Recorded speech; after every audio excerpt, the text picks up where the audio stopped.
this rather snappy, won't you? I have some very heavy thinking to do before 10 o'clock.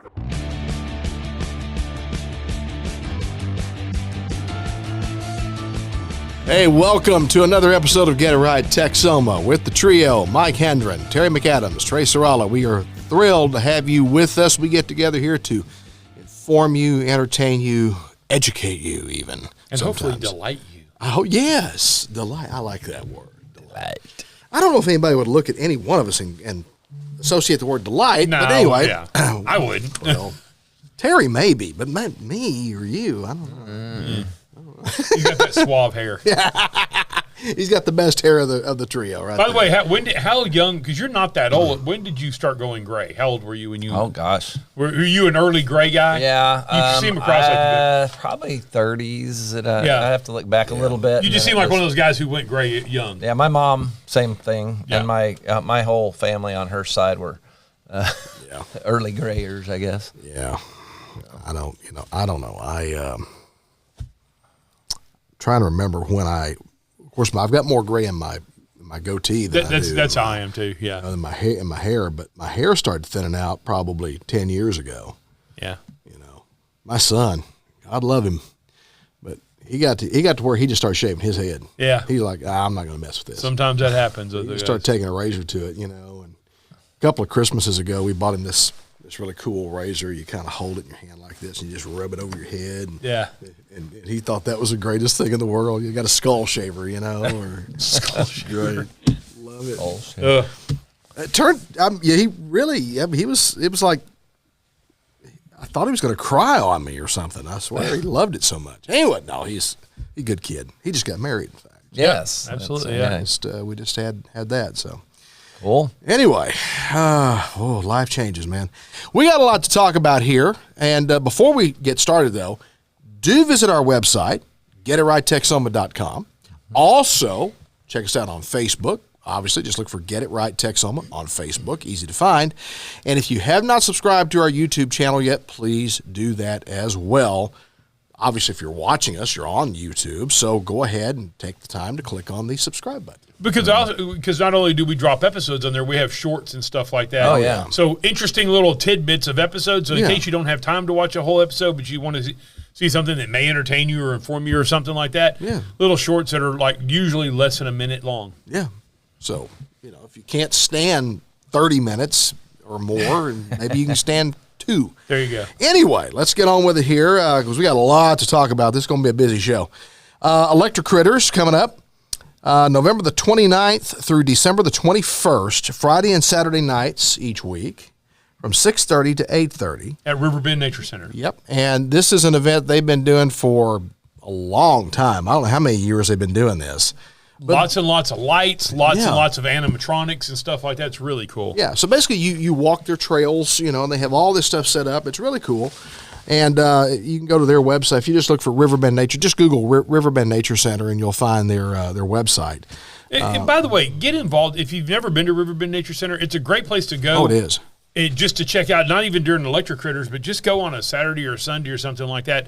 It's a really neat slice of the outdoors right here in Wichita Falls. It sure is. It's really cool. And they've been around for many years now, and it's it seems to get a little bit better with age. It really does. So anyway, that's coming up again, November 29th through December 21st, Friday and Saturday nights at 6:30 to 8:30 at Riverbend Nature Center. Then coming up December the 4th, Wichita Falls Chamber presents the Small Business Series. This is something you need to register for. Right. You got to sign up for it. I think there is a cost associated with it. There might be, but that's the reason why we wanted to put it out early so Yeah. people can register on it. Yeah. But they have several different topics. If you'll go on the Wichita Falls Chamber website, Yes. you'll see what the topics are going to be covered during this time. Yeah. And see if it's something that would be interesting or informative to you. And I think you will find it interesting and informative and educational, kind of like us. So anyway, that's coming up December the 4th, Wichita Falls Chamber. Again, just Google the Wichita Falls Chamber. You'll find that information on that. Each week we try to focus on a local restaurant, or I said week again, didn't I? Each episode. I don't know why I think we're weekly. Maybe we are. Anyway, each episode we try to focus on a locally owned restaurant And this time around, though, it's going to be 8th Street Coffee House. Now, I don't know. You can get food there, but I don't know if you'd necessarily classify them as a restaurant more so than a coffee No, shop. they have a whole thing of sandwiches now. Oh, Yeah. yeah, they're called a coffee house, but I don't know if there's more people that buy food than coffee, but if you go around there around lunchtime or something like that, there's almost food at every table. Yep. So, Oh, yeah. you know, they make sandwiches. They're really good. The sandwiches they make are really good. Large variety of sandwiches are made there in-house, and so good stuff. Yeah, and if you're into, you know, a variety of coffees, especially cold coffees and that kind of thing, Yeah, obviously They'll make you it know. how I don't know because I I don't drink any of that stuff. But I will say the sandwiches. He's strictly a Scotch guy. Yeah, there you go. Yeah. Oh man, they got waffles. Oh. Yeah, Whoa, whoa, whoa! So apparently whoa. they have breakfast too. Yes, pumpkin waffles at that. Yeah, you killed me on that. Yeah. Well, I don't know. I just Like said, what? Yeah, well, Yeah. yeah, but hey, I'd try that. When did pumpkin become like the catch-all ingredient for all this stuff? Pumpkin and cranberries have hell of a good publicists. Apparently, because everything turned pumpkin a few years ago, and then cranberry showed up in every damn thing. Well, it's probably Starbucks because with their maybe. pumpkin spice latte or whatever. Well, you know, here's the thing. You know. When we were kids, all I remember, the only time you ever even talked about pumpkin was pumpkin pie Yeah. and Pumpkin roll. and making jack-o'-lanterns, you know, to put out on the porch Right. at Halloween or whatever. That was it. Then all of a sudden, one day, there's pumpkin spice this and pumpkin waffles and pumpkin pancakes and pumpkin eggs and pumpkin.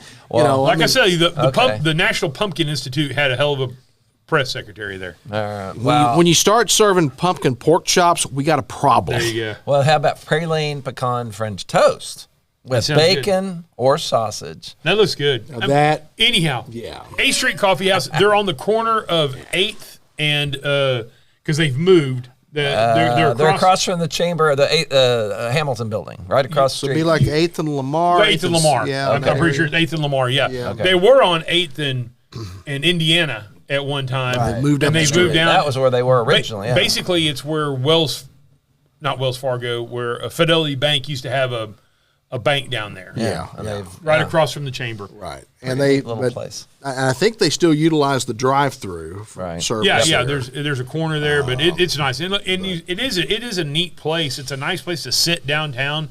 Like I said, the Hamilton Building is right across the street there. It's on a corner, And they got a nice little room in the back. You could probably reserve it, or I'm sure they work with you on events and stuff like that. 8th Street Coffee House. Go check them out. All There right. you go.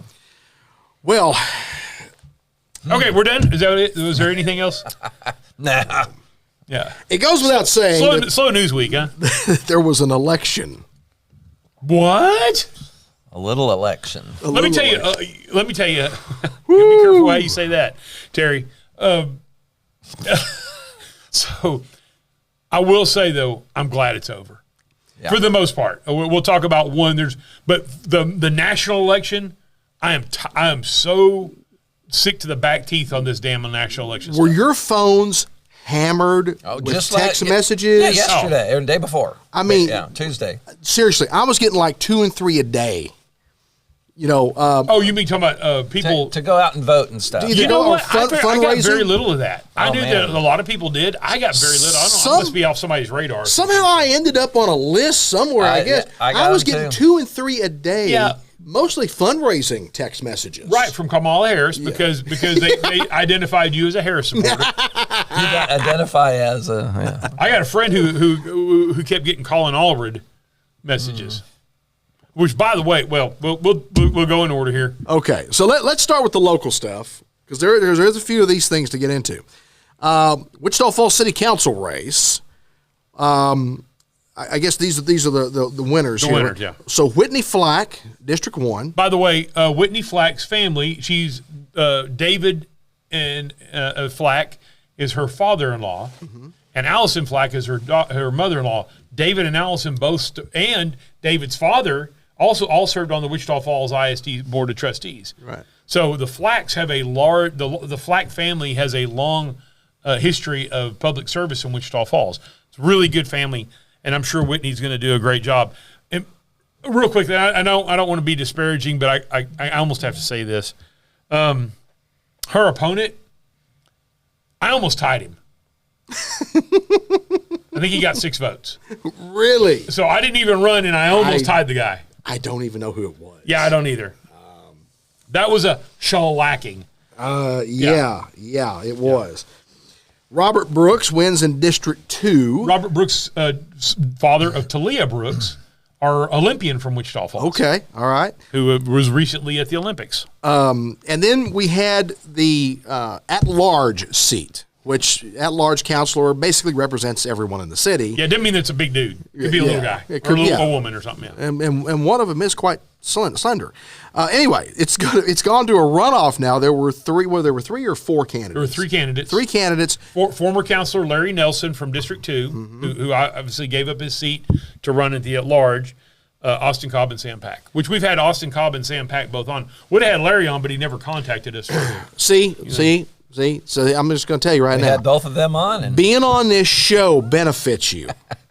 Do not underestimate the power of this podcast, ever.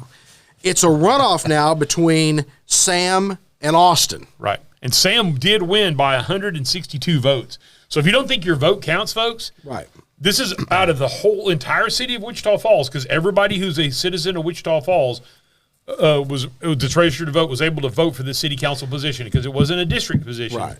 162 votes was all that separated these two. Not that it's going to end up in the mattering at the end, because there'll still be a runoff, but still, that's pretty impressive. Had there not been a third candidate in this race, Sam would probably have won. It depends on whether Larry pulled Austin or Sam votes, because Larry had over 2,000 votes. It does. But this is the thing, y'all. Like he said, every vote matters. Every vote matters. So we'll have a runoff, which I'm assuming will be. There's a time frame for. Yeah, I don't know what it is. I'm sure it's going to be pretty close. Yeah. I was never involved in a runoff, but I want to say January, but I may be wrong about that. I'm gonna say this, and both guys have been on the program, and I've told both these guys this personally. I was messaging back and forth with them both on election night and stuff like that. These are 2 really good people. Yes. I would like to at some point see both of these guys on city council. Either one of them is going to make a great at-large Either one of counselor. them make a good counselor, but I would like to see both of these guys on city council. I know they both can't sit in this seat at this time, right. But at some point, if whoever does not prevail in this, I would hope that person would, whenever their district seat comes up, runs for their district seat or something. Yeah. Both of these are really good dudes. So, I think given the makeup of the council that we have now with Whitney and Robert Brooks and Sam or Austin, either one, Wichita Falls got a really good council. Yeah, and then also with the people that are there now, Mike. Yeah. We got a really good council coming on here. So, and I think it's going to. Jeff is still on there. Jeff is still there. And Mike is still there. Mike back to Leongo. Tim Short is our mayor, and Mike, and so it's going to be. I think some great things are going to happen moving forward. I think we've got some people. What I'm trying to say is we've got people on the Wichita Falls City Council now who I think are motivated and excited about carrying this city forward. I totally agree with you. I think that's right. I think they're motivated and excited about it. Moving over, and Sam or Austin, either one, whoever does prevail, will help with that. I think they'll fit right into that. Totally. Wichita County, Barry Mahler won his commissioner seat with 70.98% of the vote. Yeah, former Wichita Falls City Councilor Deandra Chenault ran against him, and Barry's been in that county precinct. See, district, it's a precinct. He's been the county commissioner for a lot of years. Very well liked. Very good county commissioner, by the way. Yeah. And very well known, very, very popular. And did real well. Yeah, he did. City View had a school bond issue on their ballot, and it failed, which I think comes as no real shock to anybody. Yeah, I think it failed. Wasn't about by 2/3. 2/3. Yeah, it was a big margin. No. It was a big margin. School bond elections are getting tougher and tougher to do. I think statewide they're getting tougher to do. And it all goes back to taxes. It all goes back to, of course, your school portion of your taxes is the biggest portion of your property tax bill is school taxes. It's split between 2 elements. You've got your interest in sinking, INS and M&O. and then M&O, maintenance and operation budget.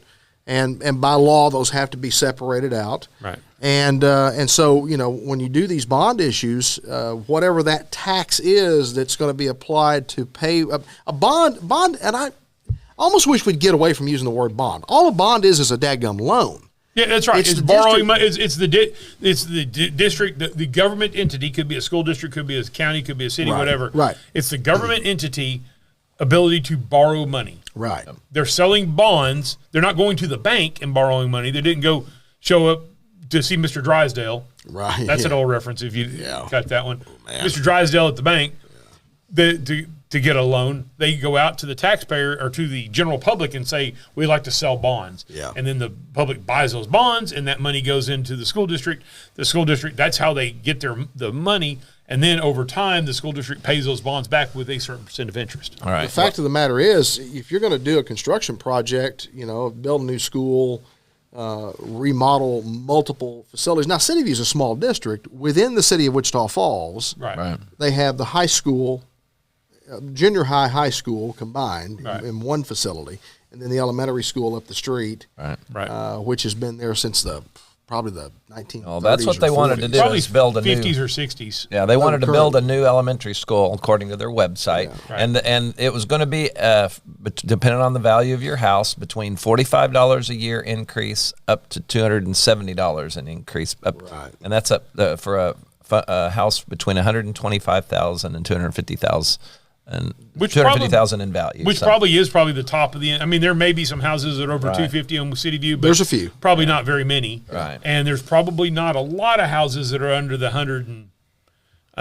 was it 150,000, 120,000? 125,000. If you're Yeah. That's probably 100,000, towards the bottom end at City View as well. So that's it'd be zero. Whoever came up with this graph probably did a really good job at looking to see what housing was available. where in the City top View. is. Yeah, 100. I can tell you, as a real estate agent, I can tell you in that area, $125,000 home As a there. real estate agent who grew up middle class family. Yeah. Yes, I did. Go ahead. Sorry. Yes, I did indeed.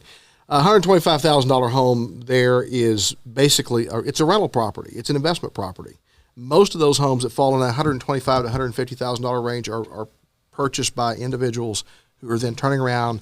They rehab them and then they rent them out. All right. When you get above the 200,000 mark, most of those are going to be, not all of them, but most of those are going to be homeowner occupied. The owner occupant type homes. There are a few that are above that 250 threshold. You got a few that are in the 270, 280, 300 range, but not very many. There's not very many out there. Not very many. Anyhow, it's a small district. The bond failed, so. Yeah. But, Good luck next time. Yeah. I heard a rumor that they're going to retool the bond. They're going to bring it back, but they don't know if it's going to be in the spring or the fall of next year. They don't know yet. This is just what I've been told. But they're going to retool that, and they're going to come back to the drawing board. Well, the need with still it. exists. Well, sure. So yes, I mean, and that's generally what happens. School districts will go out. And I was involved as a former school board member who grew up in a middle class family. I have some experience with this, and that's what happens a lot of times. You go out, you come out with your need. You go out to the public and say, okay, this is what we really need to do this project, and the public says yay or nay. And if they say nay, well, the need doesn't go away. You still the facility need is still there, so you have to retool. Okay, what can we cut? Because obviously that's not going to work. So what can we cut? What can we change to make this more palatable for the public? Well, let me throw this out real quick. One last thought on this. How much did the issues that came up at City View in the last year have anything to do with the trust? I don't know. I don't think that's been the last year. I think that was 2 or 3 years Was ago. that long ago already? Yeah, it's been a couple of years ago. Wow. Yeah. Well, whatever, but that's still. I don't know. I don't know what percentage that would have. Just based just on the curious. individuals that I know that I'm in contact with personally that live in that area, I will tell you that for some of them, yes, it had an impact. For some of them, it did. whether it was 2/3 of the people, probably Now, not. I mean, there was probably some impact. You could be talking a few hundred people. You could be talking a couple thousand people. I don't know, but you're talking. I mean, they're a fairly large population over there. Their district boundaries do extend, down toward US 277. So they're a fairly large district, and so you got quite a few people there. Well, 921 said no, and 471. So you're looking at almost 1,400 people who voted. And let me tell you something too. There's a whole hell of a lot more than 1,400 registered voters in that district. Oh yeah, yeah. There's a lot of people didn't vote. And so, and again, we talk about Your vote matters. To quote Barack Obama, elections have consequences. Yes, they do. And when people don't turn out for an election, one side or the other is going to be mad because their side didn't get the win. And a lot of times it comes down to sheer numbers. Right. Sheer numbers. It's just how did you get enough people mobilized and motivated to get off their backside and go vote? Well, and I think that's what happened in Wichita Falls with the 2 new high schools. Yeah. There was a lot of people out there who there was a lot of people. You always have people who are going to vote for any bond. It doesn't matter if Jesus Christ told them to vote for a bond, they're going to vote no. Okay, it is what it is. And you're going to have some people that are going to vote for every bond, but which is a much smaller percentage, going to vote for every bond because they believe in that sort of thing. But then you have all that huge group in the middle. And I think what happened during the Wichita Falls ISD 2 schools, I know what happened, was a lot of parents, younger parents, who are like, look, my kids are going to be utilizing these facilities, or people who had young grandparents who had younger grandkids. Sure. And those people are the ones that got out and got motivated and voted. So, yeah. All right. Okay, Archer County, Jordan Barron won county attorney, and Holiday, now you can sell booze in Holiday. There you go.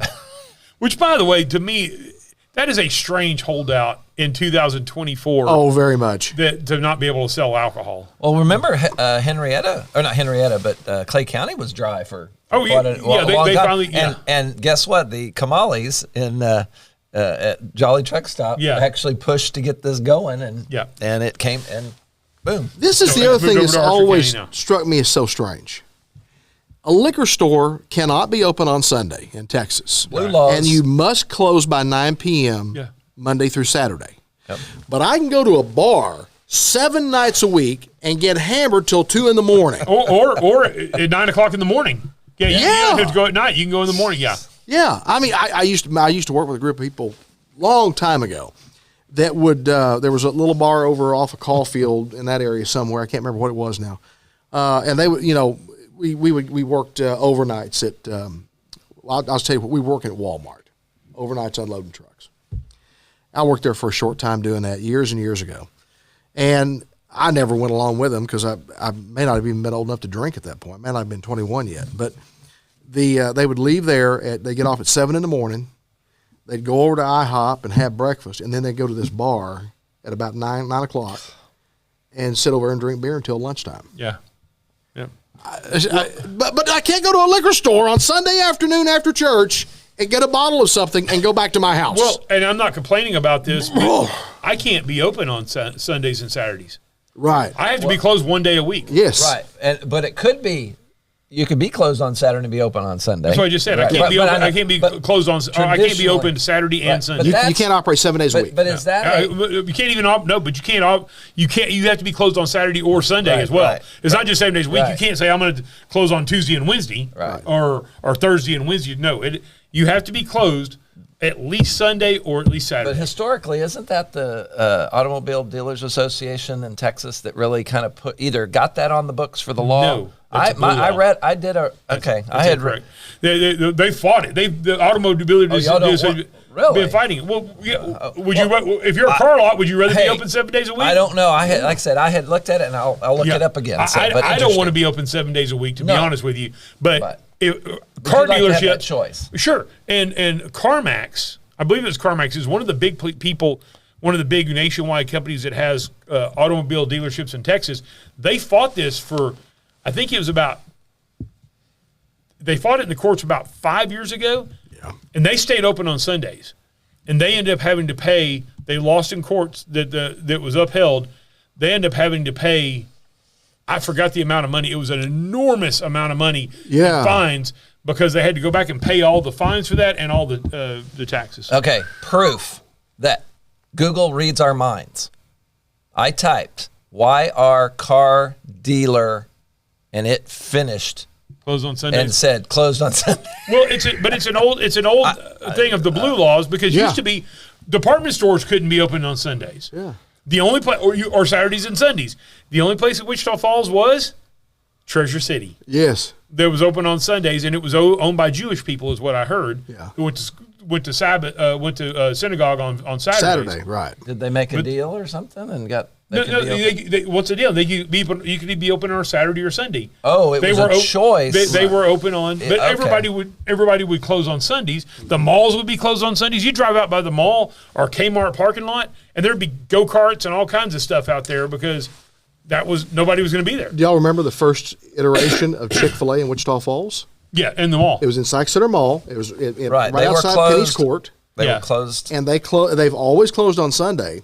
And they went to battle with they moved into the mall. They got lured into moving into the mall, and then the mall ownership got mad at the franchise owner at that time because they would not open on Sunday. Said it's corporate policy. We do not operate on Sunday. Right, but that had to do. They got their contract before the malls started requiring you to be open, and so they had those usually long-term contracts. And so then when it came up for renewal, they said, "Hey," and that's when Chick-fil-A said, "Now we're out of here." Yeah, and so they left, and then for years we didn't have a Chick-fil-A in Wichita Falls until they built their own standalone stores. So anyhow, but those are old blue laws. I agree, it's kind of crazy. But anyhow, all that is you could sell.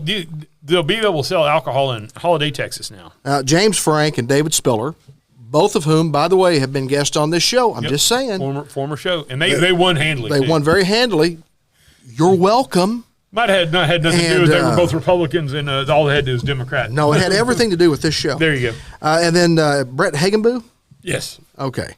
That's not how you spell it, but that's how you say it. Hagenboo. Yeah. Yeah. I was going to say I knew the spelling wasn't. No, it looks like Bach or something. So anyhow, he's now our state senator. They basically took over what Drew Springer, who was a former guest on not this show but the radio show. Drew had been in on this show. Yeah.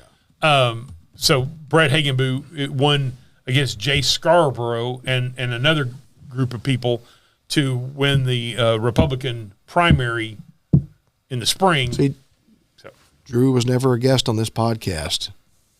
And he's not there anymore. Well, Drew didn't run. I know. Yeah, I'm just saying. I'm trying to make us look. Just trying to be trying to make us look better. Yeah. Anyway. So national. Okay. So let's go. Whoo, my gosh. The presidential race is obviously the big news. Now, Trey made a prediction on this podcast that this was going to go one of two ways. It was either going to be such a tight squeaker that it was going to be so close between Harris and Trump that we might not know for weeks who the winner actually was. It have to go to the courts. And might even have to go to the courts. Or it was going to be a runaway for Donald Trump. Yeah. As of the recording of this podcast, I believe he's at now 292 electoral college votes. And Arizona and Nevada are in play, and they both look very strong. This number can still go up. He may break the 300 number. Which I predicted a break 300. Which would, I mean, at this point, he's at 295, I beg your pardon. So we've added some. Alaska, which was kind of a given. He was going to win Alaska. Yeah. They just take a long time to count. There are 538 electoral votes available, and those are distributed among the states. Texas has 40 electoral votes. California, I think, has 54. Pennsylvania has 19. So each state, depending on it has to do with population and the number of electors and all this kind of stuff. And in Texas, the way it works is this: if you win 50.1% of the popular vote, all 40 electoral votes are awarded to you, right? Whoever meets that threshold. I think California does it similarly. I think it's a little. Every state's a little bit different in how they distribute the electoral my understanding, votes. I was reading an article the other day that all states except for Nebraska and Maine, if you win the popular vote, you get 2 of the electoral votes or electoral. Is it 2 or 1? No, 2. In both states or just Nebraska? From what I read the other day. Okay. Then they said that then they have Nebraska has 3 additional ones, a total of 5. Yeah. The other 3 are distributed among districts. And this it depends on who won that. And then Maine has 2 additional ones, and so then they divide those 2 up. And that's why they have this NE1 and NE2. Yeah. Right. So those are broken up. So, but all the states, we don't have a nationally conforming method of doing these elections. Each state sets its own election rules and laws. Right. And Yeah, so hell, even every municipality does. yes. That's what I have a problem. And I've said this for a long time. I don't believe in uniform election laws for municipalities and stuff like that, because as far as I'm concerned, the people that live in Portland, Oregon, if they want to say that you have to be a left-handed juggler to be on the city council there, I don't give a shit. I don't live in Portland, Oregon, and it's not my business. Do what you want to do. But when it comes to national elections, state and below should be whatever the state or that state wants to do. But national elections, when it comes to, if you're electing anybody to Congress or the presidency, there should be a uniform election law. Well, and I I'm not totally surprised by the results of the election, but I am a little bit. And when you go to the map and you look at how the popular vote broke down, and you look where Trump won the popular vote, that map is a perfect illustration of why the Electoral College process is so important when it comes to a presidential election, where the whole country has a voice in this one or these two individuals, president and vice president. If we didn't have the Electoral College, all the major population centers of the country, Los Angeles, New York, Chicago, Dallas, Fort Worth, Houston, Austin, San Francisco, all these major metro centers of the country, they would decide every presidential 100%. election. Los Angeles County, I think it has a larger population than 5 or 6 U.S. states combined. Yeah. Now just put that in perspective. That should put it in perspective. That's one county. No, it's a big county. One county. It's a big county, physically, geographically, but it's not nearly as big as Montana. But and Montana's one of those states. Montana barely has 1 million people. It's the fourth largest state in the country. You could fit all of Montana's population into one little corner of L.A. County. Yeah, it could be in Watts or something. I don't know where. They'd be in one. You could fit them all in one corner. So you have these large population centers, and these large population centers, for at least the last 60 or 70 years, have traditionally been ruled by, overlorded by, the Democratic Party. That's a better way to say it. Okay? They control these large population centers. If you didn't have the Electoral College, they would decide every presidential election. The rest of the country, you look at this map, look at Texas. Yeah, we've got. There's a smattering. You've got the deep southwestern corner of Texas there. That's El Paso. They're I'm sorry. That's Big Bend. There's nobody who lives there. Well, but it went blue. North of Big Bend. But you've got Houston Metro, Austin Metro, San Antonio Metro, Dallas Fort Worth Metro that went Corpus Christi. They went solid. No. Solidly valley. blue. This is the valley right down here. Yeah. Hidalgo. So you've got if you look at that map, if it were not for the Electoral College, the rest of just Texas, just take Texas, the rest of that map wouldn't mean a damn thing. Yeah. It would mean nothing without the Electoral College. I totally agree. And so I heard the other night I was watching election coverage, and I would flip over to MSNBC and stuff like that to see what they were saying.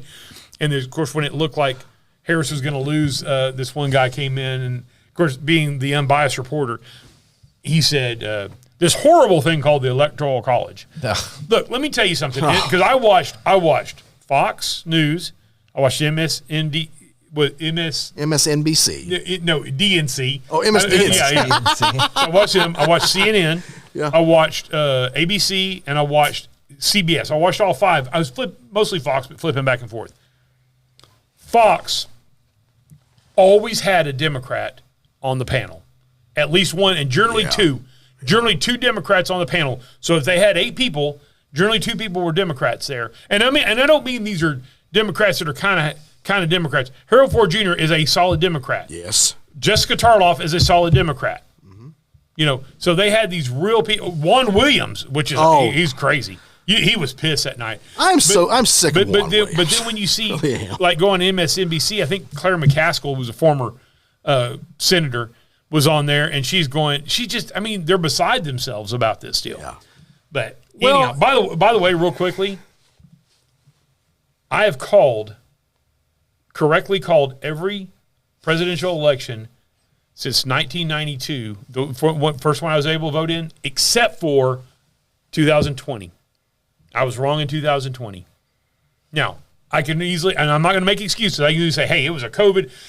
Who knew that was going to get turned upside down by all these local people that were breaking the law? And look, I'm not saying that Trump didn't win, so don't misconstrue what I said. Misconstrue what I said.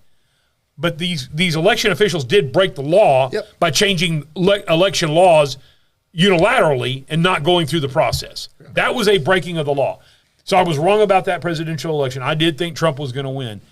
But everyone since 1992, no matter who I wanted to vote and who I voted for, because plenty of times I lost, I called every one of them. Well, now, I want to say this. Guys, the Republican Party at this point is poised to have, we've got the Senate. That's a lot. That's done. We're very close on the House. It's trending our way. The House looks pretty solid Republican. It's not, I know they were worried about it flipping the night of, but if you look, we looked at it earlier, and there's only 8 of the remaining seats left in the House, which there's quite a few left. There's only 8 that are trending Democrat. And now we have the White House also. All 3. Don't fuck it up. Guys, you have again a historic opportunity here. Republicans all across the country have been talking a big game on the border, immigration, on budgets, energy, spending, energy, all this. Do not screw this up. Listen to me. Congressman Ronnie Jackson, Senator Ted Cruz, even the other one. They're not watching this. I know. I know they're not. And Mike's favorite, who by the way, could very well be the Senate Majority Leader, John Cornyn. It's possible. He's in the running. I hope not. Yeah, but I hope not, because Cornyn is not a conservative. I'm sorry. Yeah, he's proven himself not to be one. So where this is going to be different, and I agree with you, Mike. This is why this is different is because this did happen in 2016. The Republicans, for the first 2 years of Donald Trump's presidency, they controlled they controlled both chambers of Congress and the presidency. But Donald Trump was very green. Didn't know come here from Sikkim when it came to his cabinet or anything like that, right? I know. And you had Paul Ryan, who was the Speaker of the House. Talk about a rhino. Yeah. So what's going to be different now is Johnson is Speaker of the House. Yeah. Okay. Don't know who the Senate Majority Leader will be. So they may be pretty weak themselves this time around. But the biggest deal is Trump will have hit the ground running. He's got a lot of people on his side. He knows what's going on. He knows how the game is played. He knows who to talk to and who not to talk to. He knows who to hire and not hire. Yep. Last time he hired people who were loyal to him because that's what he did in business. But he didn't know whether they could actually do the job or were competent, and a lot of them weren't. That's why a lot of those people that he hired right off the bat were gone within a couple of years. Well, you know who's going to be part of this administration is somebody I know that you were really excited about. Vivek Ramaswamy. Yeah. He confirmed last night on Sean Hannity that what he said was, "I look forward to playing a crucial role in this new administration." And Hannity pressed him on, "Would you take a cabinet position?"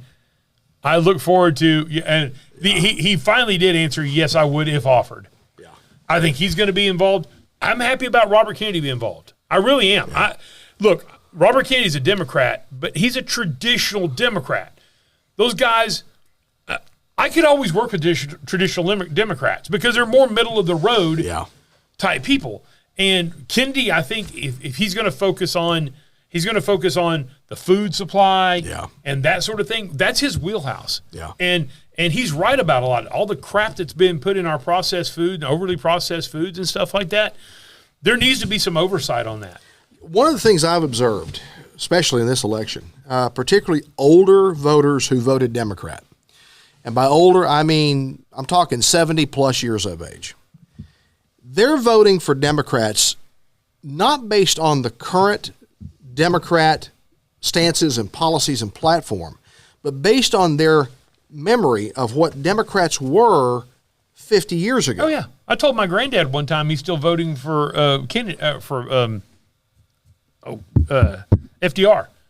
Yeah. I said, you're voting for FDR. FDR's been dead for years, and you're still voting for him. Right. And that, he was a yellow dog Democrat. My grandmother, my mom's mom, was an FDR Democrat up until Jimmy Carter. Jimmy Carter changed her whole perspective on the Democratic Party. Yeah. She was so incredibly angry over the incompetence of the Carter administration. And, now we look back, and it wasn't all just Jimmy Carter. It was a lot of the people that surrounded Jimmy Carter. Jimmy Carter's a good person. Jimmy Carter's he's a decent, very decent human being. Right. I have nothing personal against the man. As a leader, though, but he's a shit president. He was very weak as a leader. And he unfortunately surrounded himself with a lot of weak people who didn't understand the job. Yeah. They didn't get the assignment at all. And so they made it very difficult for him to excel in any area. And so my grandmother, she became a Reagan Republican really quick. I think they were called Reagan Democrats, but Reagan they Democrats. became Republicans, but the term was Reagan Democrat. Yes. They were people who had traditionally been Democrat voters, and they voted for Reagan. But at that time, Reagan represented his philosophies and his policies and his viewpoints were still very much reflected within the Democratic Party also. If you will remember, let's go back to 1996. This is on YouTube. You can find the damn video of it. You have Bill Clinton, then President of the United States, addressing a joint session of Congress. And he's talking about what we've got to do to get the illegal immigration, and they use the term illegal immigration. You can find video of him addressing him and talking about what we've got to do and the steps we've got to take. And all the Democrats are like, yeah. And Joe Biden in that same period was talking the same talk. Well, not just that, abortion. What famously Bill Clinton said, safe, legal, and rare. Yes. Now it's do what you like when you want to do it. It doesn't matter. I mean, Missouri. You're right. And I said that once again, I said this a long time ago.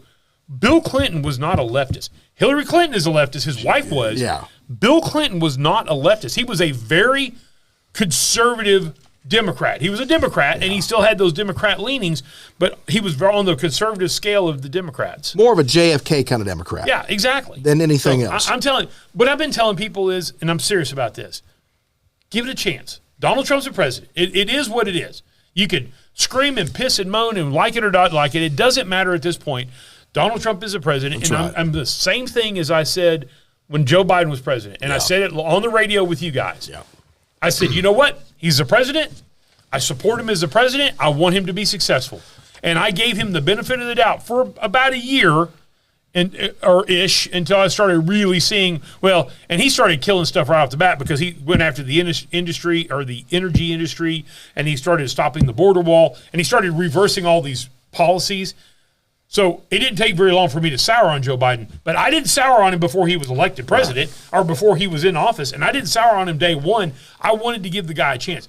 Give him a chance. Right. Real quick, I want to say on the abortion issue, Missouri voters passed a law that, and I'm using their terms, enshrines abortion rights into their constitution. Now, I'm going to tell you this. This never should have been a federal issue. It never should have been taken away from the states. No. It never should have been a federal issue. And what made this such a polarizing discussion is the fact that the feds got involved in the first place back in the 1970s, I agree. early 70s. Yeah.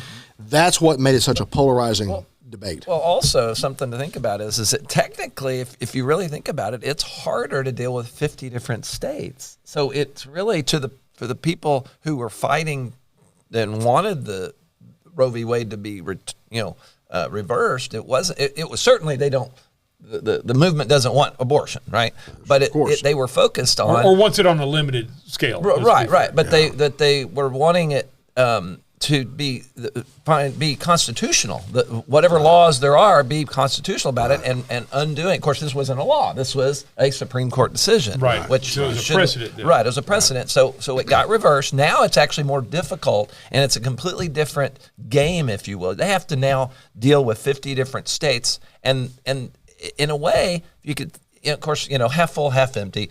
It is harder, and it's actually a harder position to make happen what they want to have happen. Yeah. So it's kind of it's all that. But here's also part of the problem is controlling the language.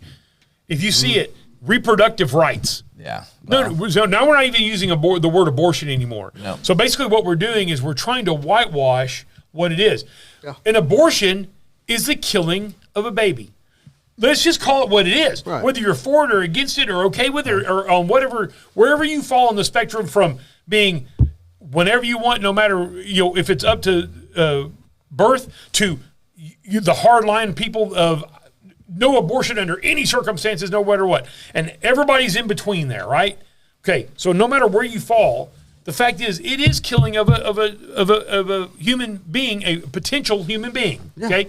That's what it is. And depending on how much farther it goes, that's why it's not killing of a potential human being when it's a brand new fetus, but when it gets to months and months in, now it is a human being. It's a viable human being. And so that's what you are. So quit bullshitting yourself and bullshitting all of you around it by calling reproductive rights. It's called abortion. Now, once again, you can believe where you want to believe. I respect that you believe where you believe. But let's call it what it is. Yeah. Well, but legally in our country, the states are to handle things that the federal government doesn't have laid out in the Constitution. And I totally agree with you. And that's and it. I think this should be a state right. I totally agree. There you go. Now, let's change. Can I change the subject on something else? Yeah, go ahead. So one last thing. There's been floated about on some TV shows, news shows, whatever, that Biden should resign now and give Kamala the distinction of being the first black female, and she would be the 47th president. And wow. and that would cancel out any of Trump's memorabilia that he's already got. That's it. Yeah. Anyway, I don't think that's gonna happen. I don't think he'll do it. I don't think he'll do it because I don't think so either, I don't think he likes Biden. I don't think he likes Harris, and I don't think his camp will. But he'll have a legacy. Yeah, I think what Biden and look, I don't think so either. I think Biden's going to pardon. funny thought. I think he's going to pardon his son. Yeah. And I don't blame him. Yeah. Okay. And if he's smart, he'll pardon Trump. And get all this done. Well, they've already said Jack Smith, the prosecutor that was going after Trump. Those cases are falling apart. Yeah. Smith has already started the process of basically withdrawing everything because it's going to happen. Right. Well, the Supreme Court's already handed Trump a win in that he's given immunity from certain acts, certain actions taken while he was in office. Right. So he's already won that fight, really. At this point, prosecute. You're not going to put Trump in jail. Trump's not going to get. Donald Trump's not going to be led away in handcuffs. That ain't going to happen, guys. We have. By the way, if you go back and look at our shorts, we've got a really good. Mike has a great rant on that. Yeah. It's about a minute long rant on the whole Trump being led in handcuffs. Yeah. It's really funny. It's really good. It ain't going to happen. So, but I want to ask you guys because I know we need to wrap up here pretty soon. But what do you guys expect from Trump? Let's say within the first 60, 90 days of the presidency. Because I think already there's already a feeling that the malaise that has settled in over this country over the last 4 years is already lifting. Oh yeah, well the stock market's showing that too. Yeah. There's a lot of consumer confidence. I think the consumer confidence is going to go up. I think that the oil industry is going to crank itself back up and get into high gear because I don't think they're going to wait. I bet Halliburton's probably already hiring people right now. Hope so. And I think the border wall is going to not only get built, I think the border is going to get stronger and tougher immediately. I think that's a day one. I think the border will be shut down. Well, will there be a surge to try to get across before he takes office? There might be. And I think that's something. Well, and I'll tell you what. Having talked to people who work the border patrol agents and people that work the border, and 99% of these people will never speak on because they can't and they won't. But off the record, they'll tell you, we have been overwhelmed for years now. Absolutely, yeah. And the last 3 to 5 years have been the worst. That we don't have enough bodies there. We don't have enough people there. We don't have enough manpower. We don't have enough equipment. We don't have enough resources. We don't have enough of anything there. And that's why this problem has become so exacerbated. is we've not had the resources and the people on the border that we need there to control the city. And Mexico knows this. The cartels know this because they're helping smuggle people. They're the ones who are making all the money. They're getting fat off of this. So the people, all the players on the other side of the border, they know this. They know we don't have the resources there. So is there going to be a surge? Yeah, I think there probably will be. How large that surge will be, how much they could ramp that up in the next 3 months, I don't know. But I think there's going to be something that will happen. They're going to try to get more people in here. We're already dealing with millions of people in this country that we don't know where they are. And I do think there will be a lot more deportations. There will be. Maybe Obama level deportations. By the way, Obama was the deporting. He was the number one deporter in the presidency. Sure was. It wasn't like, and I say that, it was his administration. Barack Obama didn't go deport people. No. But his administration. At his direction. At somebody in his administration's direction. Yeah. I don't know that he directed it, but somebody did. Well, I think ultimately he had to sign off on it at some level. Yeah, but so whether it was verbally or we saw Joe Biden sign off on a lot of stuff there, Mike. We sure, yeah. And he said, "I don't even know what I'm signing." Exactly. but I think we're going to see the border, the economy is what I think. When you look at the map, you look at the popular vote, the border and the economy drove a lot of people back to Donald Trump. Absolutely, because they had felt everybody got to the point where they're like, okay, obviously, Kamala Harris, you've been 3.5 years now as vice president. Why haven't you taken action? And clearly, Joe Biden has not had the cognitive capacity. Oh, he's not in charge within the last 3 years to do all of the things. She's been doing a lot of things behind the scenes. I believe they've been getting input from the Obamas. I believe they've been getting input from other elements of the Democratic Party. And yeah, Joe may have been signing the paper, but Joe didn't negotiate a damn thing. No. Well, but she had to play it very gingerly, if you will, because she couldn't, because she can't be in charge, even though she might have some influence of actual policy and all that, but she can't usurp his authority, if you will. I think there were probably a lot of so she had probably a lot of official meetings, a lot of official face-to-face stuff that she was doing behind the scenes that nobody saw. Like I said, 95% of what these people do is behind the curtain. We don't ever see it. Yeah. President, vice president, doesn't matter. 95% of it you and I don't ever see. We don't see it. It's behind the curtain. So I think she probably was doing a lot of that face-to-face, one-on-one stuff that he couldn't do. Yeah. That he just could not pull off and was never going to be able to pull off. And I just, of course, and there's still a lot of righteous anger out there about basically hand-selecting her to be the candidate rather than having a mini primary and selecting a new candidate. Well, it is what it is. It is what it is. So. Donald Trump's the 47th president of the United States. Or at least, unless, let's see. He's going to be the next elected president of the United States. He will be. Yeah. Donald Trump is the president-elect. Yes. In January, he takes 47, office. 48. Whatever. And I just hope personally, and I know these guys do too, that the Republicans get together and do what needs to be done to get things right. For the country, not for Republicans, right. Not for conservatives, not for white middle-class heterosexual men, for everybody in the country. Right. And that's, by the way, that's what this election's been about. You look at who voted for Trump, it wasn't a bunch of white heterosexual men. It was men, women, it was black people, white people, Hispanic, Indian, Asian. It was all across the board. It's young people, old people. There's a lot of people voted for Trump. Right. So now he's got the quote unquote mandate. Right. Now don't screw it up. Well, I was looking into the breakdown of some of these numbers, and there's a whole lot of people, a whole lot of minority voters that she did not get. Oh, sure. That Biden did. Yeah. There's a whole lot of them. There, you could see where anywhere from half a percentage point to 3 or 4 percentage points fewer than he got. Well, and that's when you start looking, county by county and district by district, and you start breaking it down to, chewing it real fine. You see that. Well, I know we got to wrap up here, but there's a, and you need to watch it. It's on Google. I think it was CNN or MSNBC. They had their big election map, and there's two guys talking, and one of them goes, "Well, let's look and see where Kamala Harris overperformed." And they had those all. He hit the overperform button. Nothing.